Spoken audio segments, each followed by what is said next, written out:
Hello everyone, welcome back to another lesson in this Python Fundamentals series. This is lesson 6 and today we're going to be taking a look at error handling as well as some best practices.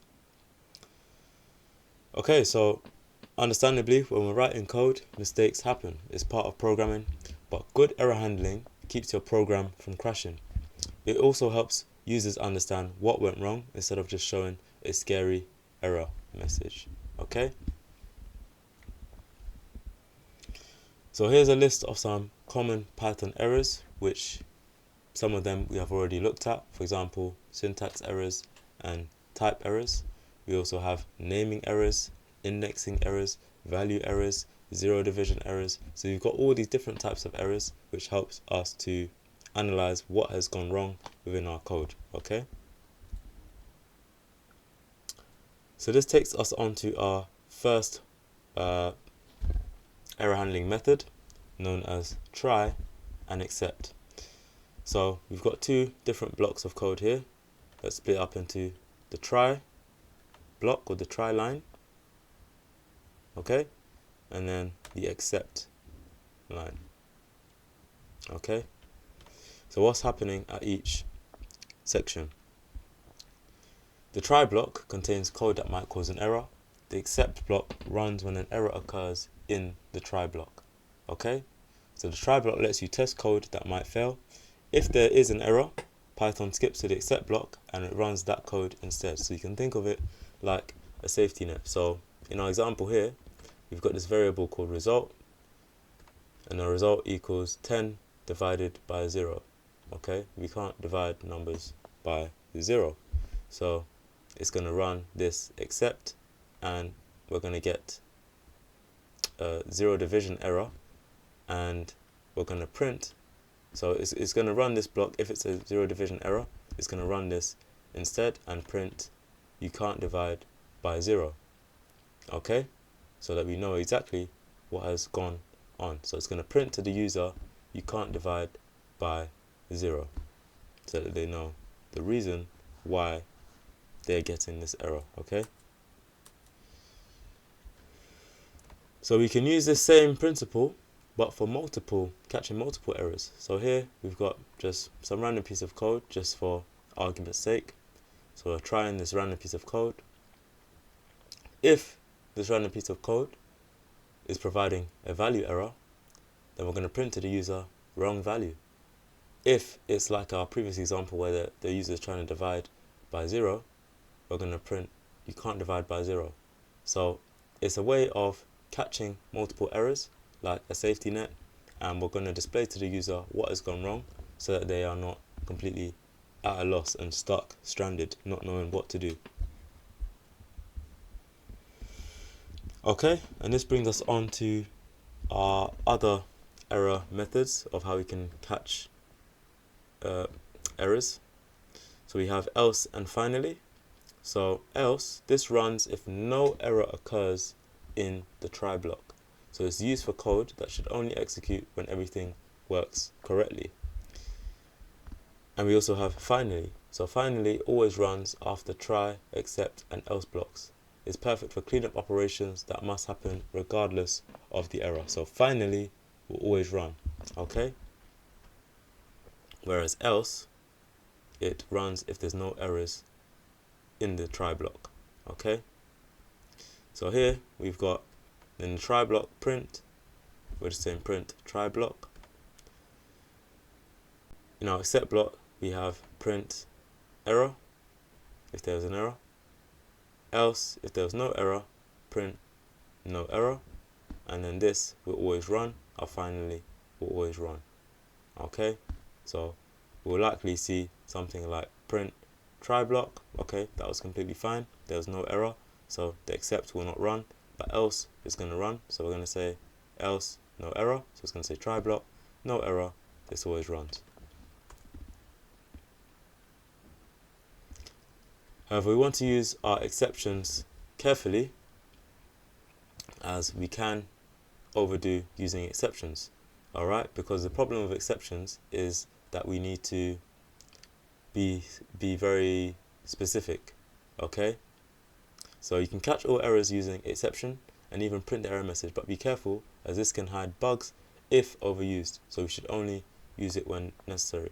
I think this is best explained using practical examples, so we're going to go over why we shouldn't always use the except error handling method and when it is most acceptable to use it. Okay, we also have the keyword of raise, so raising your own errors. So you can raise to stop the program when something isn't right, and this is helpful when we're checking user input or validating data. Okay, so if the age is less than 0, we want to raise this value error and say that, okay, the age can't be negative.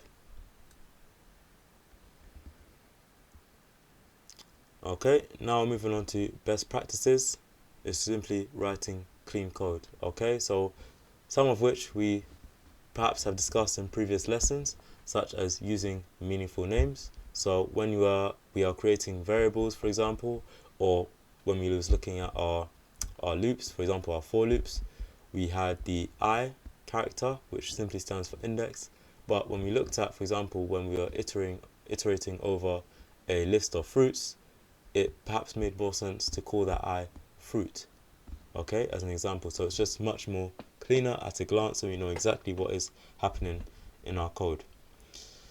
Also, we can write comments where is needed. Okay, so we can write comments in our code in order to explain again at a glance exactly what is happening, so we can find and understand what's going on in our code. Alright, and it's also very helpful and useful if, for example, we're working in a team with a group of people and we want them also to have access to our code and make edits to our code. It's very easy if we have annotations to our code, so they know exactly what is happening and when and where. Next, we want to keep functions short. Each function should do one thing and do it well. We don't want to have a function that does, say, 10 things, but let each function do one thing very well so that we can simply use the different functions within different objects in our code, for example, and it just helps to make things very neat and tidy. If one function is doing too many things, things get messy very quickly. Lastly, avoid repetition. Remember, dry, don't repeat yourself. So reuse code through functions instead of copying and pasting. So this is the whole reason of why we use functions. If you want to achieve a certain function or a certain task, this is why we use functions. Okay, another form of best practice is to use what is known as docstrings, where you can document your functions. So for example, we define this function add a and b, and then this is what the function does, returns a and b. So say for example this function was much more complex and at a glance it's not too obvious what it does, we can add a docstring to just explain what the function does. So it adds two numbers and returns the result. Simple as that.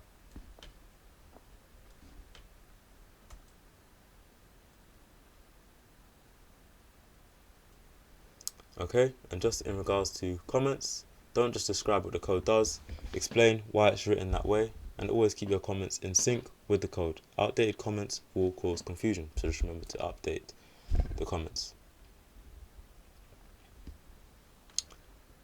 Alright, and so we've already looked at this within file handling, but just remember the best practice of using the with method as opposed to manually opening and closing files.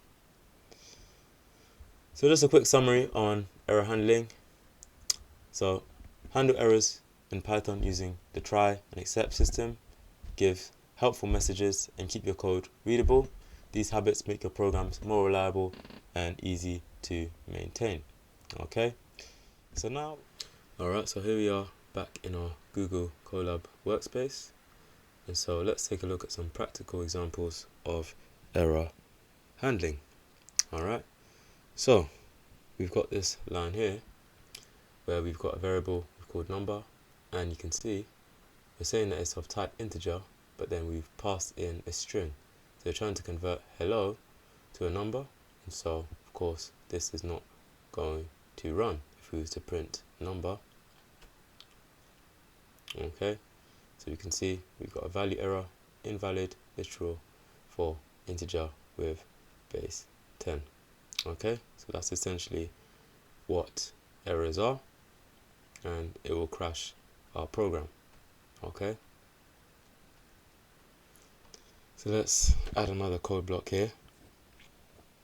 And so of course, remember, try is our safety net. Okay, so we put any type of risky code or code that we're going to try out inside this block here. So we've got the same code here once again, and we know this is of course going to fail. So that's when of course we bring out our except block. So we're going to try this. If this fails, we move on to our except block, and this is going to run when any errors happen up here. And so what we want is that we're going to print, oops, something went wrong. Okay, and then we're also going to print this line, program continues running. So let's go ahead and do that. So as you can see here, oops, something went wrong, program continues running. So you could put anything in this except block here. Alright, so let's move on. Okay, so we've got another example here. So instead of catching all errors, let's try and catch very specific ones. Alright, so again, we've got our try block here. So we're trying to convert user input to a number. So we pretend that this came from the user here. This is going to cause what is known as a value error. Okay, so in our except, we've got very specific, a value error, and then we're going to print on screen, that's not a valid number, please enter digits only. Alright, for the user to see. We've got another except error here, keyboard interrupt, which this catches control plus C interruptions. So in other words, you counter the operation and then the program is going to keep running. So of course it's going to catch this error in this example. Alright, so let's go ahead and run this code. This is not a valid number, please enter digits only. And so the user will say, oh, okay, and now they can enter the correct value. So why do you use specific errors? More precise error messages for the user. Different problems, of course, are going to need different solutions, and so we're going to run what is in each except block depending on what error that we get. And it's also better what we call debugging or troubleshooting for developers. Okay, let's take another example. Okay, so we're going to try some risky operations here, and of course we can see we're trying to find the index of 10, which does not exist. Alright, so we're going to have this except error message here, and then we've got another operation. We're trying another risky operation where you can't divide by 0, and so this code is going to run. So let's go ahead and print that. So as you can see, we printed this here. List index problem, list index is out of range, error type is the index error. Okay, and for the second operation is they're trying to divide by 0, and so we've said hello, you can't divide by 0. Okay, let's move on. Right here, so we're trying to handle multiple exceptions in one block. Alright, and we're using our else, if, and elif. Okay, so we're trying to convert strings to a number. Alright, we get a value error. If it's not a number, we'll get a value error. If it's not a number, again. Okay, then we've got some if and elif and else operations here. Okay, then we're going to return the result.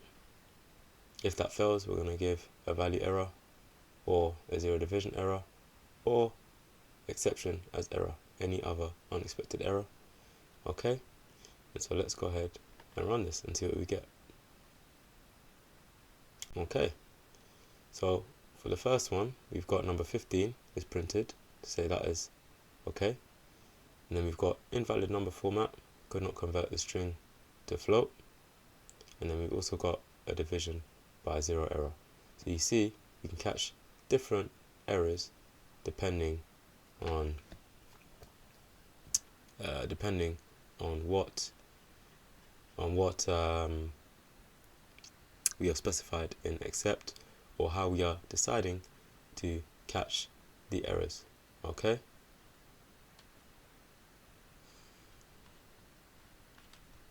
So let's move on.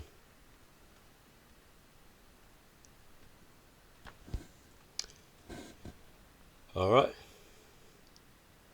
so we can use the else block when nothing goes wrong. Okay, so this only runs if no error occurred in the try block. Okay, so we're going to try, except, or else. So we'll try this if there's an error, file not found error, or we're going to run this if no error occurs. Okay, so let's give this a go. So because we didn't find the mydata.txt file, we have moved on to the except, and we've printed this program is finished. So this is going to run regardless. Okay, and the else block, because our try block has failed, this never gets to run. Okay, simple as that. So when should we use else? We should use else when we have code that should only run when the try block succeeds, and it's used for success specific operations, and it keeps error handling clean and separate. Next up, let's take a quick look at an example of using the finally block. Okay, so remember that finally is always going to run no matter what. So let's take a look in our example here. So it's attempt to open non-existent.txt, and so we've printed this error here, file not found, right? And so we're going to print always cleaning up and clean up complete, as we have put this in the finally block. Okay, so the finally block, remember, is used for cleanup operations such as closing files and network connections, login completion, and also resource management. Next, let's take a look at the raise command, shall we? Let's scroll up here. Alright, so sometimes you need to create your own errors. Alright, so in this example, we're trying to withdraw money from account with validation. Okay, so we've got a try block here. We're checking if the amount is valid.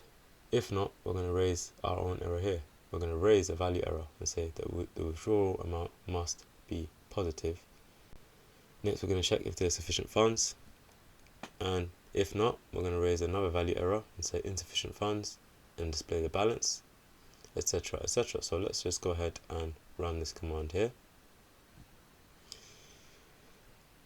So as you can see, so we've got a new balance of 50. We said we've raised this error, transaction failed, withdrawal amount must be positive, and new balance is now 100, and said transaction is failed because there's insufficient funds, and this is the balance, and what you've requested is 150. Okay, so we can raise our own errors as well. Alright, thinking, do we need any more examples? I think I think that pretty much concludes this example on error handling. So just remember, we have try, we have the except block, and that we want to be as specific as possible when given the errors, and we can also raise our own errors, and that we use finally when we want that command to always run. We have if and else, or else and elif for when we want to run specific commands following on from our try block, for example. Okay, and that pretty much concludes this lesson on error handling and our best practices.